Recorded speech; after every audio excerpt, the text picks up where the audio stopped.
किसान भाइयों, आज की वीडियो में हम बात करने वाले हैं गेहूं के खेत में कल्ले कैसे बढ़ाएं। गेहूं के खेत में कल्ले बढ़ाने के लिए आज मैं 5 तरीकों के बारे में आप लोगों को जानकारी देने वाला हूं, जो कि तरीके कोई जादुई नहीं है ना कोई चमत्कारी हैं। बहुत ही आसान और सरल तरीके हैं। नमस्कार किसान भाइयों, स्वागत है आप सभी का एचवी एग्रीकल्चर यूट्यूब चैनल पर। किसान भाइयों, जो भी किसान भाई हमारे चैनल पर नए हैं, चैनल को लाइक एंड सब्सक्राइब कर लें, जिससे उन्हें नई नई जानकारियाँ मिलते रहें। और जो भी किसान भाई हमारे चैनल पर पुराने हैं, अगर चैनल को सब्सक्राइब नहीं किए हैं तो भी सब्सक्राइब कर लें। किसान भाइयों, जिन तरीकों के बारे में आज मैं जानकारी देने वाला हूं, उनके बारे में पूरी जानकारी पाने के लिए हमारे वीडियो में बने रहें, जिससे आप पूरी की पूरी जानकारी पा सकें। तो किसान भाइयों, चलिए मैं आपको पहले तरीके के बारे में बताने वाला हूं। पहला तरीका आपको उपयोग करना है अपने गेहूं की फसल पर एनपीके। एनपीके आपको कौन सी उपयोग करना है? एनपीके 19-19-19 आपको उपयोग करना है। एनपीके 19-19-19 अगर आप गेहूं की फसल पर शुरुआती अवस्था में उपयोग करते हैं तो आपको बहुत ही अच्छा परिणाम मिलने वाला है।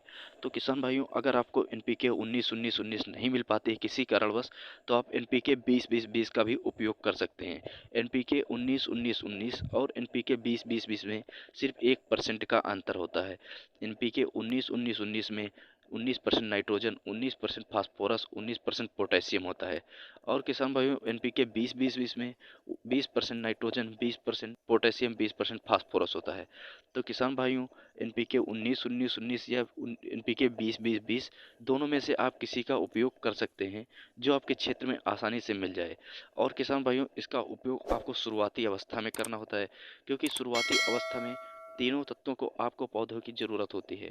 ये जो तीनों तत्व होते हैं, आपके पौधे जब आप इसको प्राप्त करेंगे तो आपके पौधों के जड़ का विकास अच्छा होगा तथा पौधा अच्छी तरीके से ग्रोथ भी करेगा।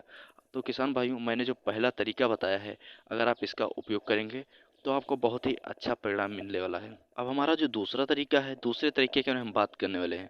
दूसरा तरीका हमारा प्लांट ग्रोथ रेगुलेटर है। प्लांट ग्रोथ रेगुलेटर का आप अगर अपने गेहूं की फसल पर उपयोग करते हैं तो आपको बहुत ही अच्छा परिणाम मिलने वाला है। किसान भाइयों, प्लांट ग्रोथ रेगुलेटर वैसे तो कई मार्केट में उपलब्ध होते हैं, लेकिन मैं ट्राई कंटिनाल या सागरिका की बात करूंगा, जो कि आपको आसानी से मार्केट में आपके क्षेत्र में मिल जाएं। आपके क्षेत्र में सागरिका जो होती है वो हर क्षेत्र में लगभग उपलब्ध रहती है, सभी इफ्को केंद्रों पर उपलब्ध रहती है। तो किसान भाइयों, आपको सागरिका का उपयोग करना है प्लांट ग्रोथ रेगुलेटर के रूप में। सागरिका वैसे तो दो रूप में आते हैं, एक लिक्विड रूप में और एक क्रिस्टल रूप में। अगर आप लिक्विड रूप का उपयोग करते हैं तो भी बहुत ही अच्छा आपको फ़ायदा मिलने वाला है। लिक्विड वाले को आपको स्प्रे करना होगा। और आपको किसान भाइयों, अगर क्रिस्टल वाले का उपयोग करते हैं तो क्रिस्टल वाले को आपको बुआई करना पड़ेगा। आपको 40 से 50 दिन की जब आपकी फसल की अवस्था हो जाए तब आपको उपयोग करना है। अगर आप 40 से 50 दिन की फसल अवस्था में इसका उपयोग करेंगे तो आपको बहुत ही अच्छा परिणाम मिलने वाला है। अगर किसान भाइयों सागरिका की मात्रा की बात की जाए तो किसान भाइयों, सागरिका जो लिक्विड वाली हमारी होती है उसकी लगभग 500 ml 1 एकड़ के हिसाब से उपयोग कीजिए। और जो हमारी क्रिस्टल वाली होती है, क्रिस्टल वाली के लगभग किसान भाइयों 4 से 5 केजी 1 एकड़ में उपयोग के लिए पर्याप्त है। तो किसान भाइयों, अगर आप सागरिका का उपयोग करेंगे प्लांट ग्रोथ रेगुलेटर के रूप में तो आपकी फसल पर बहुत ही अच्छा प्रभाव देखने को मिलेगा तथा आपकी फसल बहुत ही अच्छी तरीके से विकास करेगी तथा अधिक कल्ले होंगे। अब किसान भाइयों, हमारा जो तीसरा तरीका है, हमने तीसरे तरीके पर यूरिया का रखा है। यूरिया का सभी फसलों पर बहुत ही महत्वपूर्ण योगदान होता है। किसान भाइयों, जैसे हमारे सभी किसान भाई गेहूं की फसल पर यूरिया का उपयोग करते हैं, लेकिन कभी कभी किसान गलती कर जाते हैं, जो कि बहुत ही जल्दी या बहुत ही देर में गेहूं की फसल पर यूरिया का उपयोग करते हैं। आपको 30 से 40 दिन की अवस्था पर यूरिया का उपयोग करना है। आपको पहली सिंचाई में यूरिया का उपयोग करना है, जिससे आपकी गेहूं की फसल बहुत ही अच्छी तरीके से विकसित होगी तथा जब पौधे को नाइट्रोजन की आवश्यकता होगी तब पौधे को नाइट्रोजन उपलब्ध मात्रा में मिल जाएगा, जिससे आपका पौधा बहुत ही अच्छी तरीके से विकसित होगा। तो किसान भाइयों, यूरिया हमारी दो तरीके की होती है, एक नैनो यूरिया आती है और एक दानेदार यूरिया होती है। नैनो यूरिया जो होती है वह लिक्विड में होती है। आपको किस यूरिया का उपयोग करना है? अगर किसान भाई आप नैनो यूरिया का उपयोग करेंगे तो आपको उसको स्प्रे करना पड़ेगा। अगर आप दानेदार यूरिया का उपयोग करेंगे तो आपको उसको बुआई करना पड़ेगा। तो किसान भाइयों, अगर दोनों में से किसी एक का उपयोग आप करेंगे तो आपको बहुत ही अच्छा परिणाम मिलने वाला है।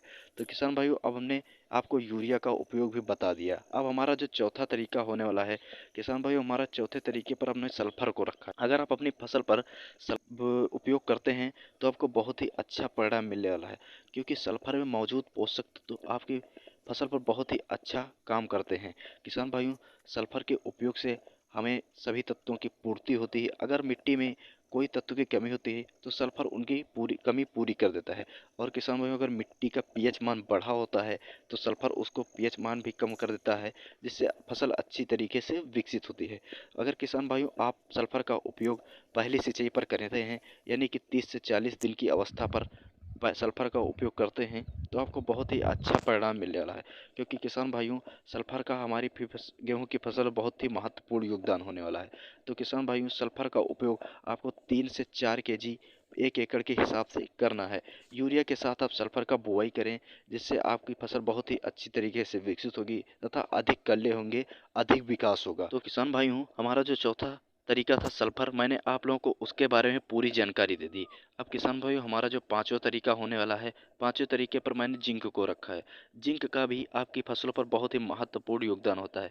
अगर किसान भाइयों किसी भी फसल में जिंक की कमी हो जाती है तो फसल सही से विकसित नहीं होती है। तो किसान भाइयों अगर आप अपनी फसल पर जिंक का उपयोग करेंगे 30 से 40 दिन की अवस्था पर, यानी कि पहली सिंचाई पर या पहली खाद के साथ जिंक का मिलाकर भी बुआई करेंगे, तो आपको बहुत ही अच्छा लाभ मिलने वाला है। क्योंकि किसान भाइयों जिंक जो होता है वह जिंक के मौजूद तत्व हमारी फसलों को बहुत ही अच्छी तरीके से प्रोटीन देते हैं, जिससे हमारी फसल बहुत ही अच्छी तरीके से विकसित होगी। किसान भाइयों गेहूं में अगर जिंक की मात्रा आप उपयोग करेंगे तो किसान भाइयों जिंक जो हमारे जड़ के विकास को बढ़ाएगी। जब जड़ का विकास हमारा होगा तो गेहूं की फसल में बहुत ही अच्छी तरीके से विकसित होगी तथा उसमें अधिक कल्ले भी होंगे। तो किसान भाइयों अगर अब जिंक की मात्रा की बात की जाए तो आपको 4 से 5 kg 1 एकड़ में उपयोग करना है। किसान भाइयों अब हमने आपको 5 तरीके बताएं गेहूं में कल्ले बढ़ाने के लिए। किसान भाइयों अगर आप पांचों तरीकों में से उपयोग करेंगे तो आपको बहुत ही अच्छी तरीके से परिणाम मिलेगा और आपकी फसल बहुत ही अच्छी तरीके से विकसित होगी। तो किसान भाइयों अगर वीडियो अच्छी लगी हो तो प्लीज़ लाइक एंड सब्सक्राइब कर लें। जो भी किसान भाई हमारे चैनल पर नए हैं चैनल को सब्सक्राइब कर लें।